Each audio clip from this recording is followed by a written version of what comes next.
अब मध्य प्रदेश के सीएम शिवराज सिंह चौहान ने नीतीश कुमार के बयान की कड़ी निंदा की है।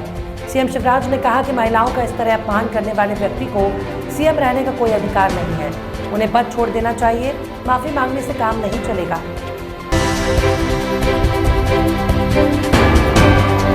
बीजेपी का गढ़ माने जाने वाले मालवांचल में अब कांग्रेस अपनी जमीन तैयार करने के लिए कोशिशों में जुट गई है। देवास के खाते गांव में प्रियंका गांधी की आम सभा से पूरे प्रदेश की निगाह इस विधानसभा सीट पर आकर टिक गई। इस विधानसभा सीट पर कांग्रेस की ओर से बीजेपी की बागी पूर्व मंत्री दीपक जोशी मैदान में है।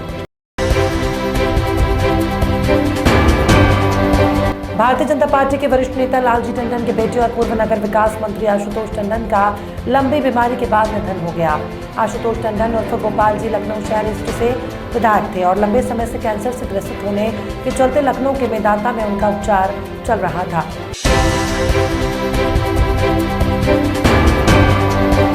उत्तर प्रदेश विधानसभा का शीतकालीन सत्र 28 नवंबर से शुरू होगा। ये सत्र 28 नवंबर से 1 दिसंबर तक चलेगा।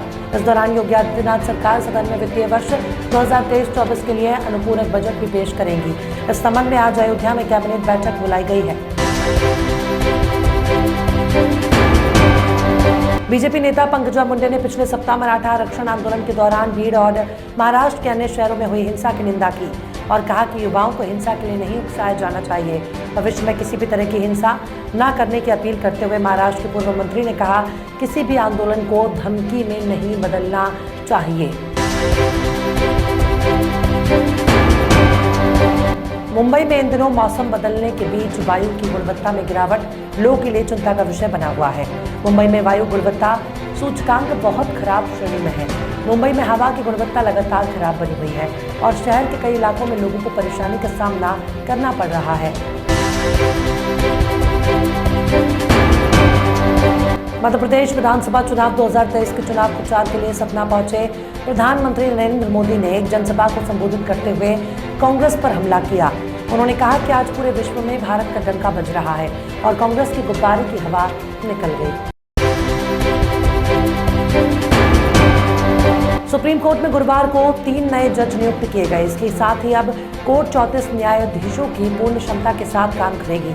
विधि मंत्री अर्जुन राम मेघवाल ने सोशल मीडिया मंच एक्स पर इन जजों की पदोन्नति की घोषणा की। ये 3 नए जज दिल्ली हाईकोर्ट के मुख्यालय न्यायाधीश सतीश चंद्र शर्मा, राजस्थान हाईकोर्ट के मुख्य न्यायाधीश ऑगस्टिन जॉर्ज मसीह और गुवाहाटी हाईकोर्ट के मुख्य न्यायाधीश संदीप मेहता हैं। दिल्ली के मुख्यमंत्री अरविंद केजरीवाल को पीएम मोदी की डिग्री मामले में गुजरात हाई कोर्ट से राहत नहीं मिली है। गुरुवार केजरीवाल की उस याचिका को खारिज कर दिया जिसमें प्रधानमंत्री नरेंद्र मोदी की शैक्षणिक डिग्री के बारे में जानकारी प्रदान करने के लिए केंद्रीय सूचना आयोग के गुजरात विश्वविद्यालय को दिए गए निर्देश को रद्द करने के आदेश पर समीक्षा करने की अपील की थी।